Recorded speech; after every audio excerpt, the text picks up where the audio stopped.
Assalamualaikum warahmatullahi wabarakatuh. Perkenalkan saya Endah Susanti, calon guru penggerak angkatan 10 Daerah Istimewa Yogyakarta. Saya dari SMA Negeri 2 Pelayan. Untuk saat ini, saya akan menyampaikan tentang kesimpulan dan refleksi pengetahuan dan pengalaman baru yang dipelajari dari pemikiran Ki Hajar Dewantara. Kesimpulan yang saya ambil dasar-dasar dari pendidikan Ki Hajar Dewantara, yaitu yang pertama adalah menuntun. Pendidik hanya dapat menuntun tubuh kodrat yang dimiliki oleh anak untuk memperbaiki laku hidup dengan selamat dan bahagia sebagai manusia dan anggota masyarakat. Konsep menuntun ini sesuai dengan filosofi Ki Hajar Dewantara yang sangat terkenal sampai dengan saat ini, yaitu Ing Arso Sung Tulodo, Ing Madya Mangunkarso, dan Tutwuri Handayani. Konsep kedua yaitu kekuatan kodrat. Kodrat anak adalah bermain dan merdeka.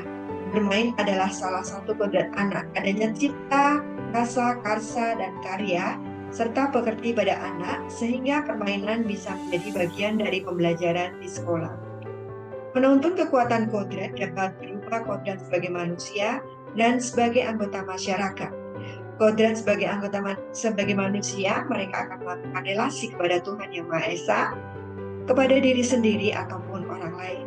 Sedangkan kodrat sebagai masyarakat, mereka dapat berkontribusi dalam lingkungan masyarakat seperti di keluarga, di kelas, di lingkungan lokal ataupun nasional. Kemudian dasar pendidikan Ki Hajar Dewantara yang ketiga yaitu pendidikan yang berpihak pada anak atau merdeka.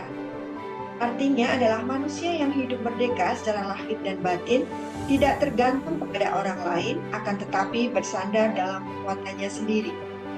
Menurut Ki Hajar Dewantara, kemerdekaan itu adalah sifat manusia berbudaya. Kemerdekaan mempunyai dua ciri dasar, yaitu secara lahir dia bebas, dan secara batin mereka mandiri. Dasar yang keempat yaitu bukan tabula rasa. Anak bukan kertas kosong yang bisa digambar sesuai dengan keinginan orang dewasa. Namun anak lahir dengan kekuatan kodrat yang masih samar-samar, sehingga tujuan pendidikan adalah dengan menuntun dan menebalkan garis samar-samar tersebut agar memperbaiki lakunya untuk menjadi manusia seutuhnya. Konsep yang terakhir yaitu adalah budi pekerti. Tentang budi pekerti, watak dan karakter adalah perpaduan yang harmonis antara gerak pikir, perasaan, dan kehendak atau kemauan, sehingga menimbulkan tenaga atau semangat. Selain dari beberapa dasar pendidikan tersebut, ada yang lainnya yaitu tentang konsep filosofi petani, di mana guru adalah petani. Ketika mereka menanam jagung, maka akan bisa memperbaiki kondisi tanah, memelihara, memberi pupuk dan air, dan membasmi ulat-ulat yang mengganggu, sehingga pertumbuhan tanaman jagung tersebut bisa bertumbuh dengan baik.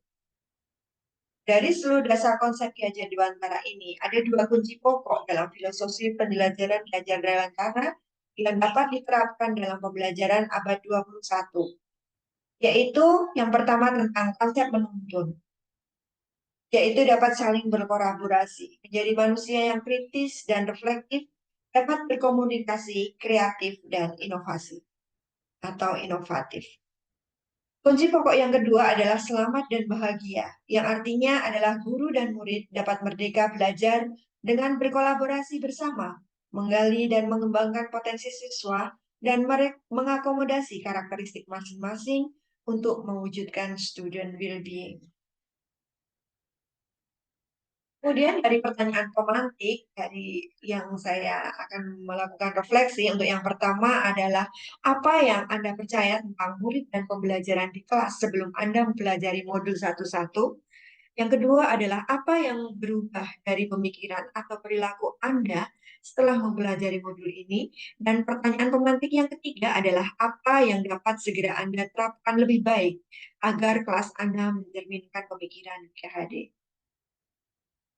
Dari pertanyaan pemantik tersebut, saya merasa sebelum mempelajari modul ini, saya percaya bahwa pertama, saya memaksa murid untuk berlari cepat untuk mengejar materi dan mengabaikan tingkat pemahaman mereka.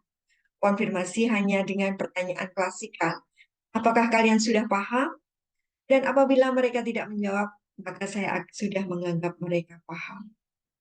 Yang kedua, saya melihat murid sebagai tabula rasa atau kertas kosong yang perlu diisi dengan pengetahuan tanpa memikirkan perasaan mereka sebagai kodrat, sebagai anak yang merdeka.